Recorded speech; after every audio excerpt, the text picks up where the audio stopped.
केशव उपाध्यायांवरती. गुणरत्न सदावर्तेजी, तुमची शेवटची कमेंट. एक लक्षात ठेवा, मोर्चासाठीचे ठिकाणं न्यायालयीन दृष्ट्या नक्की केलेले आहेत. राज ठाकरेंना ते रद्द करावं लागेल, ते तिथून चौपाटून मोर्चाला येऊ शकणार नाहीत. आणि दुसरी गोष्ट, हात जोडून सगळ्यांना आव्हान आहे की तुम्ही ज्ञानार्जन, जिथे सरस्वती आईचं शिक्षण, मग ते भाषा असोत काही असो, सायंटिफिक दृष्ट्या मिळत आहे, त्याला खाटीक म्हणून उभं राहू नका. तुम्ही पुस्तकं जाळू नका. तुम्ही पुस्तकं जाळल्याबद्दल माफी मागितली पाहिजे. गुरुवर्यांना जाऊन तुम्ही पत्रकारांना घेऊन त्रास देणं बंद करा.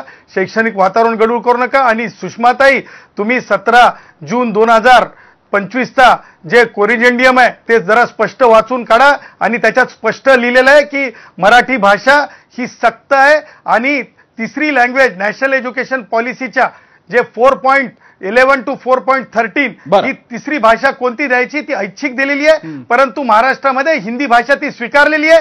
त्यामुळं तुम्ही खाटीक बनू नका. विद्यार्थ्यांच्या ज्ञानार्जनाची कत्तल करू नका, हत्या करू नका. आलं लक्षात. तुमचं आव्हान पोहोचलं त्यांच्यापर्यंत. त्या पाहतायत तुमचं आव्हान पोहोचलं. पहिली भाषा शेवटचं ते लक्षात ठेवा. ठीक आहे. शेवटचा प्रश्न केशव उपाध्यायांना. केशवजी, हा मोर्चा होईल तो काय पुढच्या महिन्यात होतोय, आता आलाच 5 जुलैला, पण अजूनही निर्णय स्थगित करणे, पुढे ढकलणे, या वर्षापुरता, इथं पुस्तकं वगैरे अभ्यासक्रम काहीच बनला नाहीये, या वर्षीपुरता स्थगित करणं, अजूनही या माध्यमांचा विचार नाही करत आहे सरकार? नाही, ऑलरेडी देवेंद्रजींनी आश्वासन दिलंय की सगळ्यांशी चर्चा करून मार्ग काढू, त्यामुळे सरकार पातळीवर त्यावर निर्णय व्हायचा तो होईल. पण माझे 3 वाक्य मी फक्त इथं बोलणार आहे. ते 3 वाक्यामध्ये हा विषय संपवतोय.